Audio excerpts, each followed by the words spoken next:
बच्चों कैसे हैं आप। लास्ट वीडियो आपने देखा, उसको कायदे से प्रिपेयर कर लिया। आज हम ऑर्गेनिक केमिस्ट्री का एक विशेष topic nomenclature of organic compounds पढ़ेंगे बड़े जोश और उमंग के साथ। अगर हम ऑर्गेनिक केमिस्ट्री को पढ़ना चाहते हैं तो सबसे पहले ऑर्गेनिक कंपाउंड की हमको नेमिंग आना चाहिए। नेमिंग IUPAC सिस्टम के अंतर्गत, IUPAC सिस्टम के अंतर्गत हम लोग पढ़ेंगे। तो नेमिंग पढ़ने से पहले कुछ चीजों को हमको जानना आवश्यक है। नेमिंग किसकी करना है? ऑर्गेनिक कंपाउंड्स की। तो थोड़ी सी हम लोग बात करते हैं कि ऑर्गेनिक कंपाउंड्स होते क्या है। तो ऑर्गेनिक कंपाउंड्स हैं क्या? सभी लोगों को पता है, 10th में भी आप लोगों ने पढ़ा था कि compounds of carbon, compounds of carbon containing hydrogen and some other elements like nitrogen, oxygen, halogen, sulfur, etc. तो कार्बन के कंपाउंड को, कंपाउंड्स ऑफ कार्बन जो होता है क्या होता है? Organic compounds. कुछ इसमें एक्सेप्शन भी है, मेटल कार्बोनेट, बाइकार्बोनेट, साइनाइड, ये सब ऑर्गेनिक कंपाउंड की सीरीज में नहीं आते हैं। तो कार्बन मतलब कार्बन के कंपाउंड को हम लोग क्या कहते हैं? Organic compounds. जैसे हमने आपके यहां लिखा CH4, बताओ भाई कार्बन का कंपाउंड है, ऑर्गेनिक कंपाउंड हो गया। CH3OH कार्बन का कंपाउंड है, इसमें कार्बन है, हाइड्रोजन है और ऑक्सीजन है, ऑर्गेनिक कंपाउंड हो गया। तो ऑर्गेनिक कंपाउंड्स क्या है? Compounds of carbon, clear, is having carbon, hydrogen and some other elements, nitrogen, oxygen, sulphur, halogen, etc. थोड़ा सा इसका हम क्लासिफिकेशन पढ़ लेते हैं। ऑर्गेनिक कंपाउंड्स का क्लासिफिकेशन ऑफ ऑर्गेनिक कंपाउंड्स क्या देखते हैं? ऑर्गेनिक कंपाउंड्स जो होंगे इनको दो भागों में बांटा गया है। ऑर्गेनिक कंपाउंड्स जो होंगे इनको दो पार्ट में डिवाइड किया गया है, जैसे open chain compounds and close chain compounds. Open chain compounds and close chain compounds. Open chain compound का मतलब देखिए भाई, जिस तरह से कार्बन की ओपन चेन हो, ओपन चेन कंपाउंड 3 कार्बन की चेन है, 4 कार्बन की चेन है, ये ओपन चेन कंपाउंड हो गया, जिसमें रिंग का फॉर्मेशन न हो, रिंग का फॉर्मेशन न हो। अच्छा, आपको कार्बन की वैलेंसी पता है 4 होती है। यहां पर 1 बॉन्ड लगाया तो हाइड्रोजन 3 ऐड कर लें, यहां CH2, यहां CH3 हो जाएगा। इस तरह से इसकी एक बॉन्ड है तो यहां पर कितने हाइड्रोजन ऐड कर लेंगे? 3, 4 हो जाएगा, CH2। मतलब एक बात आप लोग ध्यान रखेंगे, हर जगह कार्बन की वैलेंसी 4 होती है। और कार्बन की वैलेंसी 4 कैसे देखते हैं? उस कार्बन से देखिए कितने बॉन्ड लगे हैं, left, right, up and down. Plus अगर 4 बॉन्ड नहीं है कार्बन से तो हाइड्रोजन को ऐड करके वैलेंसी को आप 4 कर लीजिए। क्लियर? तो ऑर्गेनिक कंपाउंड दो प्रकार के होते हैं, open chain compound and close chain compound. Open chain में कार्बन की ओपन चेन होती है, क्लोज चेन कंपाउंड में कार्बन की क्लोज्ड चेन होती है, रिंग होती है। देखिए यहां पर मैंने 3 कार्बन लिखा, यहां पर तीनों कार्बन को, ये ओपन चेन कंपाउंड हो गया, और यहां पर तीनों कार्बन को हमने लेकर रिंग बना दिया, ये क्लोज चेन कंपाउंड हो गया। वैलेंसी कार्बन की 4 करिए, CH2, 2 बॉन्ड है तो कितने हाइड्रोजन को ऐड करें? 2। तो ये सभी कंपाउंड्स कैसे कंपाउंड है? Close chain compounds. Close chain compounds को ही हम लोग क्या बोलते हैं? Cyclic compound. Close chain compound को ही हम लोग क्या बोलते हैं? Cyclic compound. अब इस साइक्लिक कंपाउंड को फर्दर 2 पार्ट में डिवाइड कर दिया गया। कैसे भाई? Homocyclic compound and heterocyclic compound. तो there are 2 types of cyclic compound.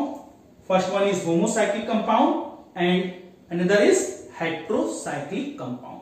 अब होमो हेट्रोसाइक्लिक कंपाउंड हम कैसे पहचानेंगे? देखिए ध्यान से। होमो का मतलब होता है सेम।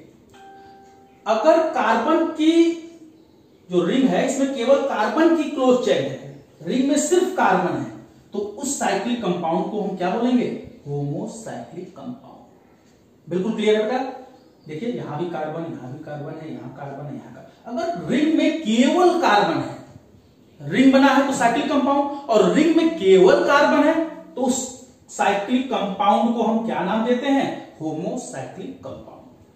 दूसरा हेट्रोसाइक्लिक कंपाउंड।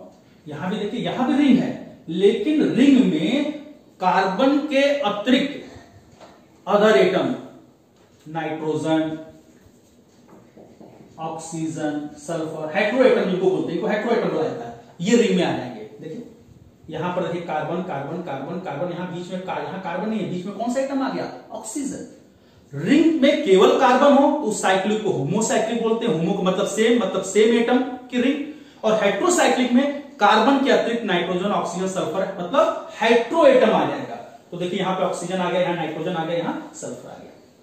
अब हम बात करते हैं होमोसाइक्लिक कंपाउंड की। इनको दो पार्ट में डिवाइड किया गया, एरोमेटिक एंड एलिसाइक्लिक। तो जो बेंजीन या इससे रिलेटेड या बेंजीन या इसके जो डेरिवेटिव्स होते हैं, मतलब जो बेंजीन से रिलेटेड जो कंपाउंड होंगे वो सभी एरोमेटिक कहलाते हैं। क्या कहलाते हैं, aromatic. Benzene and it's derivatives मतलब जो बेंजीन से बना हो, और अगर बेंजीन नहीं है तो वो क्या कहलाएगा, एलिसाइक्लिक। देखिए ये बेंजीन वाला चला जाएगा किसमें, एरोमेटिक में, और ये कंपाउंड किसमें चला जाएगा, एलिसाइक्लिक में। क्लियर। तो हमने बेटा क्या पढ़ा, क्लासिफिकेशन ऑफ ऑर्गेनिक कंपाउंड्स। तो बच्चों हमने ऑर्गेनिक कंपाउंड्स क्या होते हैं इनके बारे में जाना, ऑर्गेनिक कंपाउंड्स का क्लासिफिकेशन किया कि ऑर्गेनिक कंपाउंड्स कितने प्रकार के होते हैं। क्लियर। अब हम कार्बन के टाइप्स और हाइड्रोजन के टाइप्स के बारे में जानेंगे कि कार्बन कितने टाइप्स के होते हैं, हाइड्रोजन कितने टाइप्स के होते हैं, इनकी हमको आवश्यकता पड़ेगी जब आपको आईयूपीएसी सिस्टम में नेमिंग सिखाएंगे। तो types of carbon and hydrogen. Carbon 4 types के होते हैं, कार्बन 4 प्रकार के होते हैं। आप लोगों को पता है कार्बन कितने प्रकार के होते हैं, 4 प्रकार के होते हैं। Primary carbon, secondary carbon, tertiary carbon और क्वाटरनरी कार्बन। तो बोलो बेटा कार्बन कितने प्रकार के होते हैं, 4 प्रकार के होते हैं, प्राइमरी, सेकेंडरी, टर्शरी और क्वाटरनरी। हिंदी वाले बच्चे जिनको हिंदी मीडियम से जिनको पढ़ना है, प्राइमरी मतलब प्राथमिक कार्बन, सेकेंडरी का मतलब होता है द्वितीयक कार्बन, टर्शरी मतलब होता है तृतीयक, और क्वाटरनरी का मतलब होता है चतुर्थ कार्बन। अब हम कैसे पता लगाएंगे कि कौन सा कार्बन प्राइमरी है, कौन सेकेंडरी है, कौन टर्सरी है और कौन क्वाटरनरी है। ध्यान से देखें, हमने एक एग्जाम्पल लिया है, इस एग्जाम्पल को आप ध्यान से देखें। ये कार्बन हमको नहीं पता कि प्राइमरी है कि सेकेंडरी, कैसे पहचानेंगे, इस कार्बन को ध्यान से देखिए, इस कार्बन पर सिंगल कार्बन का बॉन्ड है, एक कार्बन का बॉन्ड है, तो ये कार्बन प्राइमरी कार्बन कहलाएगा। क्या कहलाएगा बेटा, प्राइमरी कार्बन, प्राइमरी कार्बन। अच्छा इसी को हम लोग 1 डिग्री कार्बन बोलते हैं, 1 डिग्री, प्राइमरी को क्या बोलते हैं, 1 डिग्री कार्बन। मतलब पहचान कैसे करेंगे कि कौन सा carbon primary, secondary, tertiary, quaternary है, जिस कार्बन के पास जितने कार्बन के बॉन्ड होंगे वह उसका नेचर होगा। अगर इस कार्बन को देखा जाए, इस कार्बन का बताइए कितने कार्बन का बॉन्ड है, एक इसका बॉन्ड है, एक इसका बॉन्ड है, एक इसका बॉन्ड है, इस वाले कार्बन का बॉन्ड है, 4 बॉन्ड से ये अटैच्ड है। तो कार्बन के बॉन्ड को, हाइड्रोजन के बॉन्ड को नहीं देखते हैं, कार्बन के बॉन्ड को देखते हैं। इस कार्बन से 4 कार्बन के बॉन्ड लगे हुए हैं, इसका, इसका, इसका, इसका, तो ये क्वाटरनरी, ये क्वाटरनरी कार्बन होगा। क्वाटरनरी कार्बन को हम लोग किससे रिप्रेजेंट करेंगे, 4 डिग्री से। जल्दी से बताइए, ये टर्सरी हो जाएगा, 1 2 3,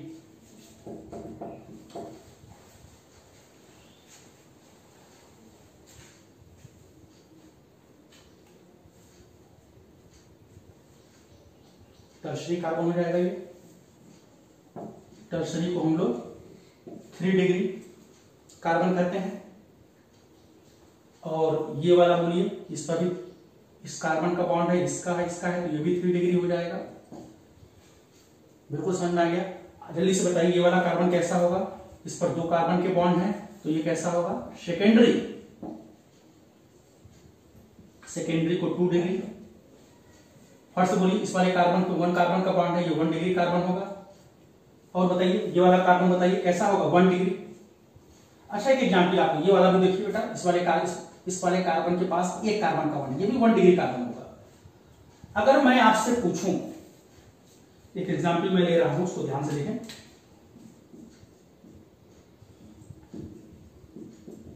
बताइए ये कौन सा कार्बन होगा, 1 डिग्री, 2 डिग्री, 3 डिग्री, 4 डिग्री, जल्दी से बताइए। 1 डिग्री कार्बन, 4 डिग्री नहीं होगा। क्यों? इस कार्बन पर एक ही कार्बन का बॉन्ड है, हाइड्रोजन के बॉन्ड को काउंट नहीं करेंगे। तो कौन सा कार्बन होगा? 1 डिग्री कार्बन। हाइड्रोजन ऐसे देखेंगे तो हर जगह हाइड्रोजन, कार्बन के साथ 3 हाइड्रोजन लगे हुए हैं, हर जगह कार्बन क्वार्टरनी हो जाएगा। तो हमने क्या बताया, ध्यान रखेंगे, कार्बन को देखिएगा उस कार्बन के पास कितने कार्बन का बॉन्ड है। एक बॉन्ड होगा तो प्राइमरी, 2 बॉन्ड होगा कार्बन का। हाइड्रोजन के बॉन्ड को तो ऐसे देखेंगे तो हर जगह 4 डिग्री, हर कार्बन 4 डिग्री आपको दिखाई देगा। बिल्कुल क्लियर। कार्बन के बॉन्ड को देखते हैं, जिस कार्बन के पास जितने कार्बन के बॉन्ड होंगे वह उसका क्या होगा, नेचर होगा। कार्बन 4 टाइप्स के होते हैं, 1 degree, 2 degree, 3 degree and 4 degree. अच्छा, हमने आपसे कहा था कि टाइप्स ऑफ कार्बन और types of hydrogen. Primary carbon से जो हाइड्रोजन जुड़ा होता है उसी को हम लोग प्राइमरी हाइड्रोजन कहते हैं। प्राइमरी कार्बन से जो हाइड्रोजन लगा है, ये वाला जो हाइड्रोजन है, ये प्राइमरी हाइड्रोजन होगा। बताइए, ये प्राइमरी कार्बन है तो ये भी कैसा हाइड्रोजन होगा? प्राइमरी। ये भी प्राइमरी। क्वार्टरनी हाइड्रोजन नहीं हो सकता। क्यों? क्वार्टरनी कार्बन होगा तो कार्बन की चारों वैलेंसी फिल हो चुकी है कार्बन से, उसके पास हाइड्रोजन होगा ही नहीं, तो क्वार्टरनी हाइड्रोजन नहीं होगा। बताइए, ये वाला हाइड्रोजन कैसा होगा? प्राइमरी। ये वाला हाइड्रोजन बताइए, ये कैसा कार्बन है? टर्सरी। और टर्सरी कार्बन से तो ये वाला कार्बन बताइए कैसा है? टर्सरी कार्बन है, 3 डिग्री। और इससे कितने हाइड्रोजन हटेंगे? 1। तो ये हाइड्रोजन क्या कहलाएगा? Tertiary hydrogen. इस हाइड्रोजन को हम लोग क्या बोलेंगे? Tertiary hydrogen. ये वाला हाइड्रोजन बताइए, ये कैसा कार्बन? प्राइमरी। तो प्राइमरी कार्बन से जो हाइड्रोजन जुड़ता है उसको प्राइमरी हाइड्रोजन बोलते हैं, TH, प्राइमरी हाइड्रोजन। क्लियर होगी बात? ये भी प्राइमरी हाइड्रोजन है। ये वाला हाइड्रोजन मतलब ये कार्बन कैसा है? टर्सरी, ये टर्सरी हाइड्रोजन हो जाएगा। ये वाला कार्बन सेकेंडरी है, तो इस हाइड्रोजन को हम लोग क्या बोलेंगे? Secondary hydrogen. क्लियर होगी बात? बिल्कुल समझ में आ गया? तो बच्चों, अब हम एल्किल ग्रुप के बारे में जानेंगे। जब तक इन चीजों के बारे में हमको जानकारी नहीं होगी तब तक हम लोग IUPAC सिस्टम नहीं पढ़ पाएंगे। तो हम लोगों ने ऑर्गेनिक कंपाउंड पढ़ा, क्लासिफिकेशन पढ़ा, उसके बाद types of carbon, types of hydrogen. अब हम कुछ एल्किल ग्रुप के बारे में हमको पता होना चाहिए। जैसे हमने आपसे पूछा वाइनिल एल्कोहल का IUPAC सिस्टम में नाम बताइए, तो वाइनिल ग्रुप के बारे में आपको पता ही नहीं है। मैंने कहा इथाइल एल्कोहल का IUPAC सिस्टम में नाम बताइए, तो इथाइल के बारे में हमको पता होना चाहिए। तो एल्किल ग्रुप के बारे में हमको कुछ जानकारी होनी चाहिए। एल्किल ग्रुप होता क्या है? अगर एल्केन का, अभी नेमी में पढ़ेंगे हम लोग, आप ये मान के चल रहे कुछ आप लोगों को पूर्व ज्ञान है। एल्केन का अगर एक हाइड्रोजन कम कर देते हैं, एल्केन से एक हाइड्रोजन क्या कर दें? कम कर दें, तो हमको क्या मिलता है? एल्किल। जैसे एल्केन का नाम बताइए, मीथेन। मीथेन फॉर्मूला आपने पढ़ा था CH4। इसका एक हाइड्रोजन इसमें से कम कर दें तो मीथेन से क्या हो जाएगा? मिथाइल, मैथिल भी बोल सकते हैं। एथेन CH3, इसका एक हाइड्रोजन किनारे से हमने कम कर दिया। देखिए, तो अब इतना हिस्सा इथाइल कहलाएगा। इसको शॉर्टकट में एब्रिविएशन में ET लिखते हैं, मिथाइल को Me लिखा जाता है। प्रोपेन में कितने कार्बन होते हैं? 3। ये प्रोपेन है। अब प्रोपेन का एक हाइड्रोजन कम कर दो, प्राइमरी कार्बन का एक हाइड्रोजन कम कर दो, किनारे से एक हाइड्रोजन कम कर दो, तो CH3 का क्या होगा? CH2। प्रोपेन का एक बोलो, एक मतलब कम किया तो क्या बन गया? प्रोपाइल। मतलब एल्केन का एक H कम करते हैं तो एल्काइल हो जाता है। ब्यूटेन का एक H कम करोगे तो ब्यूटाइल। अब ब्यूटेन में तो ये प्राइमरी कार्बन है, ये सेकेंडरी है, ये सेकेंडरी है, सेकेंडरी, ये प्राइमरी है। तो हम कौन सा हाइड्रोजन हटा रहे हैं? अगर हम प्राइमरी हाइड्रोजन हटाते हैं, ये वाला बोलो, ये प्राइमरी कार्बन, इससे जुड़ा हाइड्रोजन क्या कहलाता है? Primary hydrogen. अगर हम प्राइमरी हाइड्रोजन को हटाते हैं, देखिए CH3 का H कम करते हैं तो H कम कर दिया, CH2 हो गया। तो बोलिए क्या हो गया? ब्यूटेन से क्या हो जाएगा? ब्यूटाइल। अगर हम सेकेंडरी कार्बन का H कम करते हैं, यहां से CH2 था तो एक H कम कर दिए, एक H कम कर दिए तो ये बॉन्ड खाली हो गया, तो ये ब्यूटाइल हो जाएगा। इसको N ब्यूटाइल बोलेंगे। सीधी कार्बन की चेन होती है तो नाम के आगे N लगा देते हैं, N ब्यूटाइल। और यहां पर सेकेंडरी कार्बन का H कम हुआ इसलिए सेक ब्यूटाइल। सेक मतलब सेकेंडरी कार्बन का हमने हाइड्रोजन को हटाया है, तो ब्यूटेन से क्या हो गया? ब्यूटाइल। अब कौन सा हाइड्रोजन हटाया? ये क्या पता? सेक का मतलब कौन सा हाइड्रोजन हटाया? सेकेंडरी कार्बन का, सेक ब्यूटाइल। जैसे नोट कर लिया है आपने,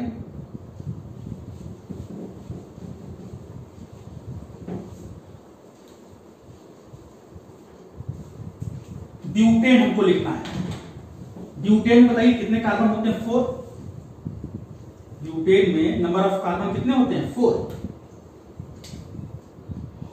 ब्यूटेन लिखिए 1 2 3 4। वैलेंसी कार्बन की आप 4 कर लीजिए। अगर हम ब्यूटेन से 1 हाइड्रोजन को कम कर देते हैं, अब कौन सा हाइड्रोजन कम करें? 2 कंडीशन है। प्राइमरी वाले कार्बन का हाइड्रोजन कम करेंगे तो ब्यूटेन से तो ब्यूटाइल हो जाएगा, और सेकेंडरी वाले कार्बन का हाइड्रोजन कम करेंगे तो सेक ब्यूटाइल हो जाएगा। तो ब्यूटेन से हमको हाइड्रोजन कम करना है तो 2 बातें होगी, हम दोनों बातों के साथ ही लेते हैं।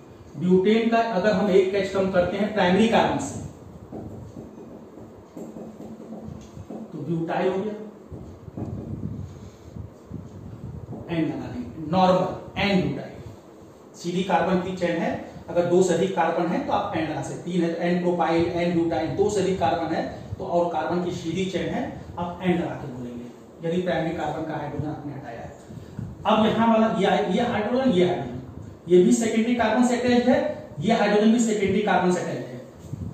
आप कोई भी हटा दीजिए, CH3 CH2 का एक एच कम कर दीजिए तो एक बॉन्ड खाली हो जाएगा। आगे क्या लिखा? CH2। अगर एल्केन का ब्यूटेन का एक एच कम हुआ है तो ब्यूटाइल तो होगा ही। अब ये क्वेश्चन होता है कि कौन सा एच कम किया? प्राइमरी कार्बन का कम किया तो नाम के आगे एन लगा दिया, ब्यूटाइल, एन ब्यूटाइल हो जाएगा। अगर सेकेंडरी कार्बन का एच कम किया तो सेक हो जाएगा, सेक ब्यूटाइल हो जाएगा।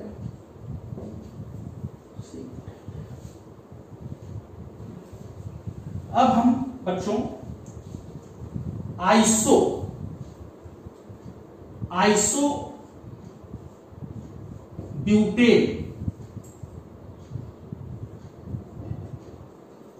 ब्यूटेन का देखिए स्ट्रक्चर है। कार्बन की सीधी चेन है, अगर दूसरे वाले कार्बन से एक कार्बन को नीचे लगा दिया है तो नाम के आगे प्रीफिक्स के रूप में हम आइसो लगाते हैं। टोटल कार्बन 1 2 3 4 4 कार्बन क्या कहलाता है? ब्यूटेन। नाम के आगे आप आइसो लगाते हैं, आइसो ब्यूटेन। अगर इसका एक एच कम कर दिए किनारे से तो क्या हो जाएगा? CH3 CH2 isobutyl. ब्यूटेन से क्या हो जाएगा? आइसोब्यूटाइल। पेंटेन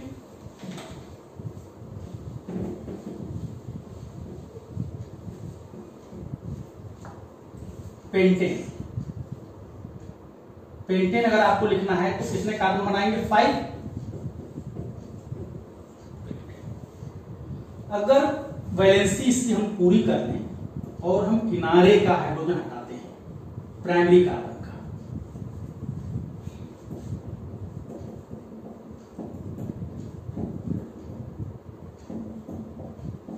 तो इसको एमाइल बोला जाता है। पेंटाइल के अलावा इसको क्या बोलते हैं? एमाइल।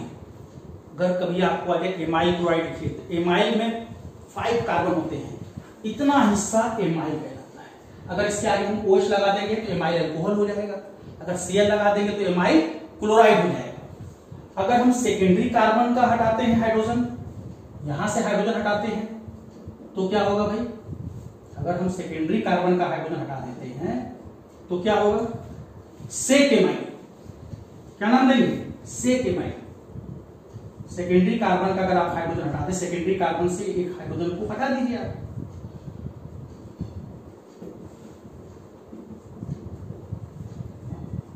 इसको सेक एमाइल बोलते हैं। समझ में आई बात?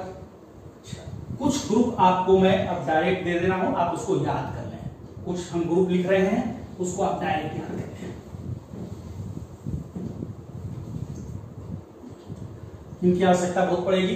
जैसे हमने आपसे पूछा फेनिल, फेनिल क्या होता है? अगर हम बेंजीन से, कुछ हम ग्रुप हैं, आप उसका कॉमन नेम याद कर लें, उसका नेम याद कर लें। देखिए बेंजीन से अगर हम एक बॉन्ड लगा दें तो इसकी नेमिंग होती करेंगे हम लोग फेनिल।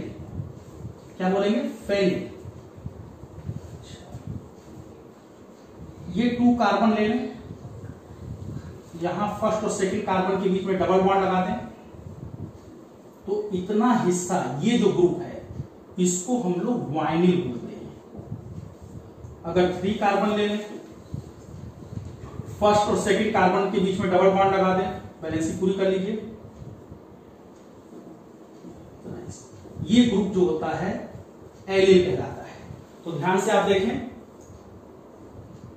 क्या देखेंगे, फेनिल क्या होता है बोलिए, बेंजीन से एक बॉन्ड लगा दिए, C6H5, बेंजीन से एक बॉन्ड लगा दिए, यहां का एक हट गया, इस ग्रुप को क्या नाम देते हैं, फेनिल। इसको वाइनिल बोला जाता है और इसको एलिल। वाइनिल में 2 कार्बन होते हैं, एलिल में 3 कार्बन होते हैं। इसके बाद कुछ और ग्रुप हैं, बेंजीन, इतना हिस्सा बेंजीन कहलाता है। अगर इसके आगे हमने OH लगा दिया तो बेंजील अल्कोहल हो जाएगा, Cl लगा दिया बेंजील क्लोराइड हो जाएगा, इतना हिस्सा बेंजीन कहलाता है।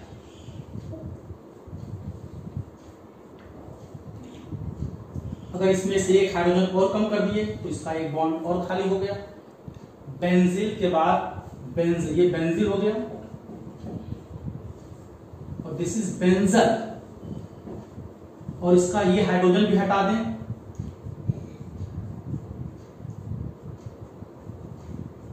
तो ये जो ग्रुप होगा बेंजील, बेंजल, बेंजो। क्लियर होगी बात को? तो बच्चों अब हम ऑर्गेनिक कंपाउंड्स की नेमिंग सीखेंगे। पुराने समय में जो ऑर्गेनिक कंपाउंड्स की जब खोज होती थी तो उनकी जो नेमिंग है वो कॉमन सिस्टम के तहत, जिसको ट्रिवियल सिस्टम बोलते हैं, उसके तहत उनकी नेमिंग की जाती थी। यह सिस्टम कहता था कि वो जो खोजा गया ऑर्गेनिक कंपाउंड, उसका सोर्स क्या है, किस सोर्स से वो मिल रहा है, उसकी कोई स्पेसिफिक प्रॉपर्टी क्या है, स्ट्रक्चर क्या है, उसके आधार पर हम उस ऑर्गेनिक कंपाउंड की नेमिंग कर देते थे पुराने समय में, ट्रिवियल सिस्टम में जो बनाया गया था। जैसे CH4, इसको मार्स गैस कहा गया। कॉमन सिस्टम में जो इसकी नेमिंग है या ट्रिवियल सिस्टम में जो इसकी नेमिंग है, इसको मार्स गैस कहते थे, क्योंकि इसका जो सोर्स क्या था, ये कहां से प्राप्त हो रहा था, मर्सी प्लेस से मिल रहा था। तो मर्सी प्लेस से निकलने वाली गैस का नाम मार्स गैस कर दिया गया। HCOOH, इस ऑर्गेनिक कंपाउंड की जब नेमिंग की आवश्यकता हुई तो ट्रिवियल सिस्टम कहता है सोर्स और प्रॉपर्टी और उसके स्ट्रक्चर के आधार पर उस कंपाउंड की नेमिंग की जानी चाहिए। HCOOH जो है ये देखा गया था रेड आंट, फॉर्मिका से इसको प्राप्त किया गया था। फॉर्मिका रेड आंट को कहते हैं। रेड आंट का जब डिस्टिलेशन करते हैं तो HCOOH प्राप्त होता था।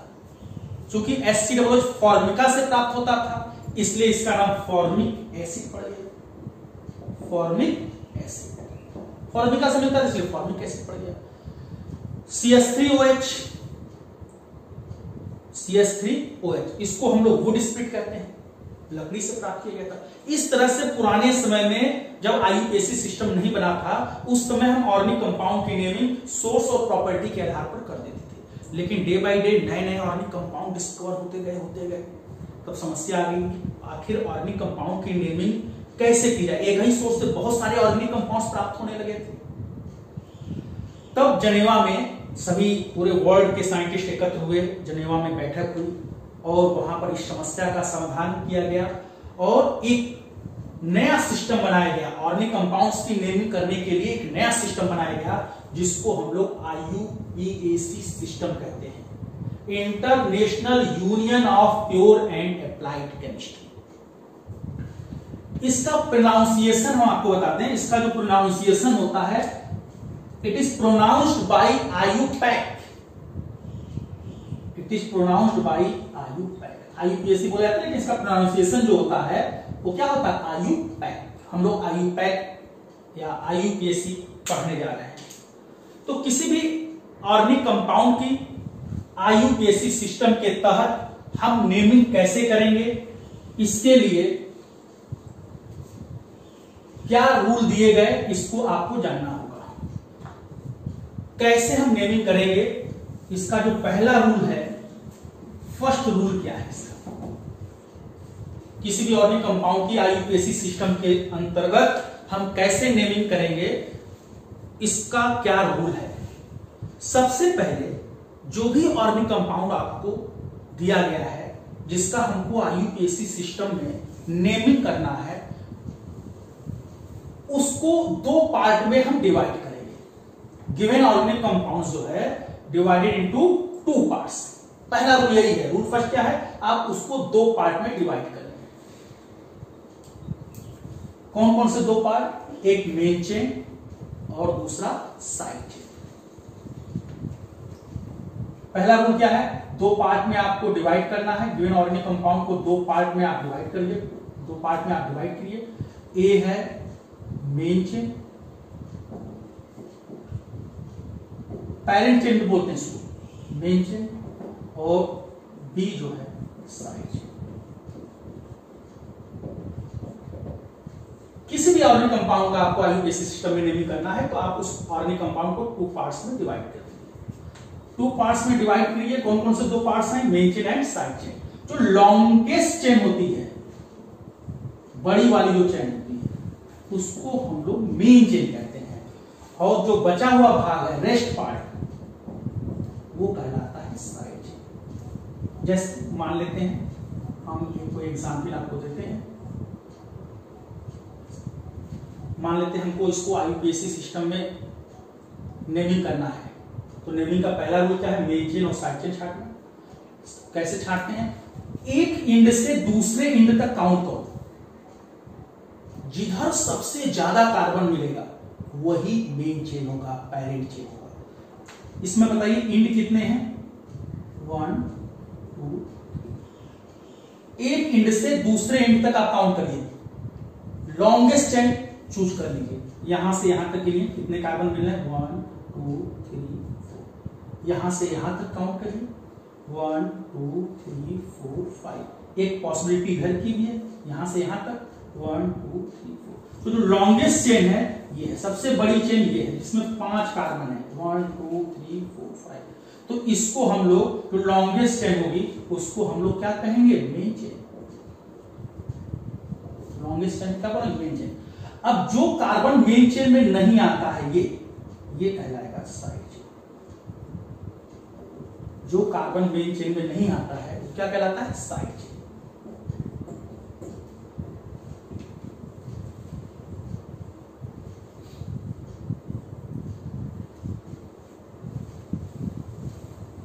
इसमें मेन चेन चाहिए, मेन चेन और साइड चेन चूज करिए।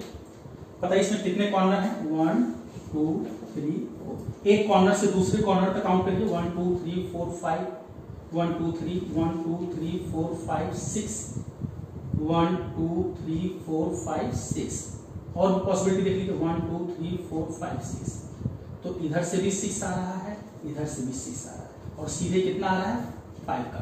तो लॉन्गेस्ट चेन कौन सी आप लेंगे, ऐसे भी आप ले सकते हैं, ऐसे भी आप ले सकते हैं।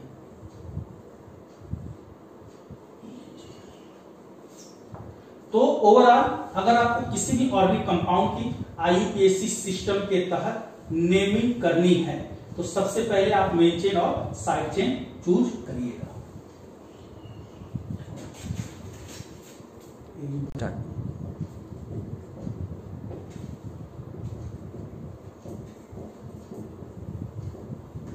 तो बताइए इसमें मेन चेन और साइड चेन चूज करिए। कितने इंड है, 1 2 3 4। 1 इंटू सेकेंड इंड काउंट करिए, longest chain that is called main chain.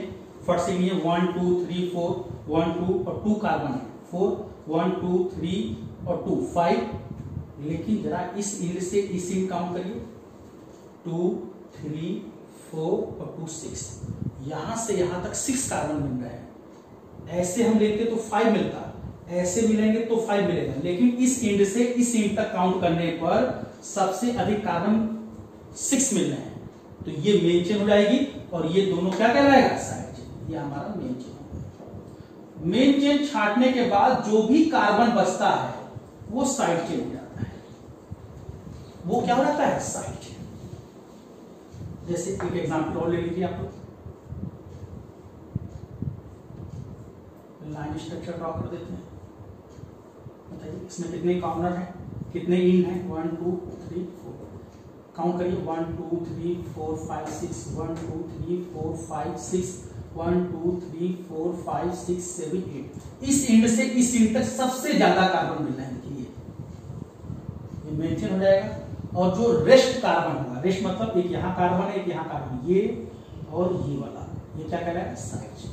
इस तरह से किसी भी ऑर्गेनिक कंपाउंड का आईयूपीएसी सिस्टम में नेमिंग करना होगा तो आप सबसे पहले मेन चेन और साइड चेन चूज कर लीजिएगा। जब मेन चेन और साइड चेन आप चूज कर लेंगे तो उसके बाद हम मेन चेन और साइड चेन के कार्बन को अलग अलग काउंट कर लेंगे और एक टेबल में बना रहा हूं, इस टेबल के अकॉर्डिंगली हम उसका नाम रखेंगे।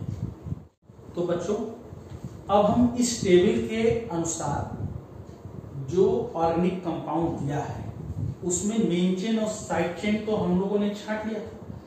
अब मेन चेन साइड चेन छांटने के बाद इस टेबल के अनुसार हम उस ऑर्गेनिक कंपाउंड की नेमिंग करेंगे।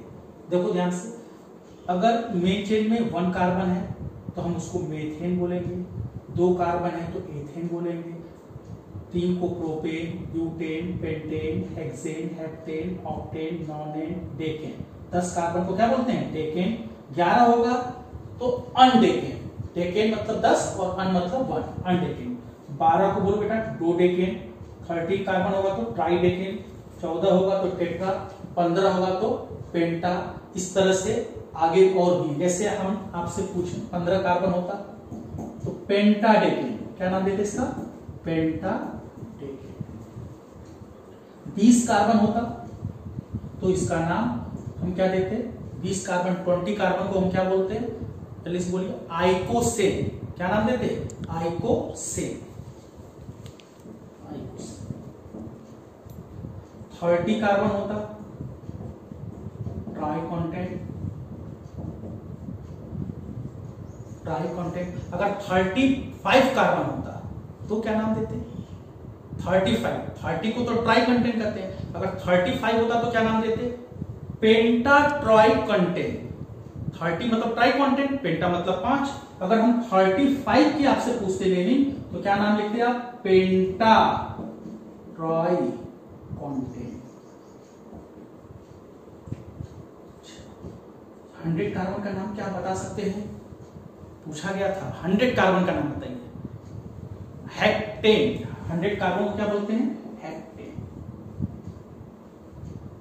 सेप्टेन भी बोल सकते हैं, 100 कार्बन को हेक्टेन बोल सकते हैं या तो सेप्टेन बोल सकते हैं। 200 कार्बन का नाम बताइए, 200 कार्बन का अगर हमारा एल्केन है तो डिक्टेन। 200 कार्बन को क्या बोलते हैं डिक्टेन। और कहीं 1000 कार्बन का नाम बताएं, कोई बताएगा 1000 कार्बन का अगर हमारे पास एल्केन है तो उसकी क्या नेमिंग होगी, कोई? देखो बेटा 1000 कार्बन अगर है कीलियन, अच्छा जरूरत उतनी नहीं पड़ती है, बहुत होगा तो 15-16 कार्बन तक की जरूरत पड़ती है। तो ये तो मेन चेन का नाम हो गया, बड़ी वाली चेन का। वैसे मैथ, एथ, प्रो, ब्यूट, पेंट, हेक्ट, ऑक्ट इस तरह से भी याद किया जाता है, लेकिन हमने आपको ये एल्केन के टर्म्स में याद कराया है। जो नेमिंग हम कर रहे हैं वो पूरे एल्केन के टर्म्स में कर रहे हैं। मेथेन एन लगा के याद कर रहे हैं, ये जो है एन ऐड कर दिया, मेथ में एन जोड़ दिया, मेथेन, एथ में एन जोड़ो एथेन। तो 1 कार्बन को methane, ethane, propane, butane, pentane, hexane, heptane इस तरह से एन लगा के आप याद करिए। मैथ में एन जोड़ दीजिए, methane, ethane, propane, butane, pentane इस तरह से याद करिए। साइड चेन में क्या करते हैं, ये जो एएनई दिख रहा है मेन चेन में, जो मेथेन का एन, एथेन का जो एन है, एएनई को वायल से आप रिप्लेस कर दीजिए। मेथेन का मिथाइल, मेथेन का मिथाइल, एथेन का बोलिए इथाइल, प्रोपेन का प्रोपाइल, ब्यूटेन का ब्यूटाइल। हमने कहा मेन चेन में 5 कार्बन है तो फर्स्ट से बताइए 5 कार्बन का मेन चेन में क्या नेमिंग होगी पेंटेन। साइड चेन में 1 कार्बन है तो उसका नाम क्या होगा मिथाइल। साइड चेन में 2 कार्बन होंगे तो उसका नाम क्या होगा इथाइल। 3 कार्बन होगा तो प्रोपाइल, 4 होगा तो ब्यूटाइल। अगर साइड चेन में 5 कार्बन है तो पेंटेन का क्या हो जाएगा एएनई रिप्लेस हो जाएगा वायल से, तो पेंटेन का क्या हो जाएगा पेंटाइल। तो किसी भी ऑर्गेनिक कंपाउंड की नेमिंग करने के लिए पहला रूल आपको बताया था मेन चेन और साइड चेन छांटना, और दूसरा रूल जो था रूल नंबर 2, रूल 2 ये था कि मेन चेन साइड चेन छांटने के बाद इस टेबल के अनुसार उस ऑर्गेनिक कंपाउंड की हम नेमिंग करेंगे। अब आपको हम अपने नेक्स्ट वीडियो में एल्केन, एल्कीन, एल्काइन की नेमिंग सिखाएंगे। उसके बाद फिर फंक्शनल ग्रुप अटैच हो जाएगा। क्लियर? अगले वीडियो में आप एल्केन, एल्कीन और एल्काइन तीनों की आपको हम नेमिंग सिखाएंगे। हमारे चैनल को अधिक से अधिक सब्सक्राइब करिए, अपने मित्रों को बताइए, और ये मैं वादा कर रहा हूं कि चाहे वो नीट का क्वेश्चन हो, चाहे आईटी क्वेश्चन हो, चाहे अदर किसी भी कंपटीशन क्वेश्चन हो, पूरा आप हमारा कंप्लीट वीडियो देखिएगा नॉमेनक्लेचर का। कोई भी प्रॉब्लम ऐसी नहीं होगी जो आप न लगा सकें, छोटी से छोटी और बड़ी से बड़ी। बिल्कुल छोटे से आपको जो है 0 लेवल से मैंने आपको स्टार्ट किया है। अब बहुत अच्छी अच्छी हम प्रॉब्लम देखेंगे, एलके जब पढ़ेंगे नेक्स्ट वीडियो में आप देखिएगा, बहुत अच्छी अच्छी प्रॉब्लम को सॉल्व किया जाएगा। उसके बाद मैंने कहा कभी भी कोई क्वेश्चन आपका नॉमेनक्लेचर से फंसेगा नहीं। ठीक, थैंक्स।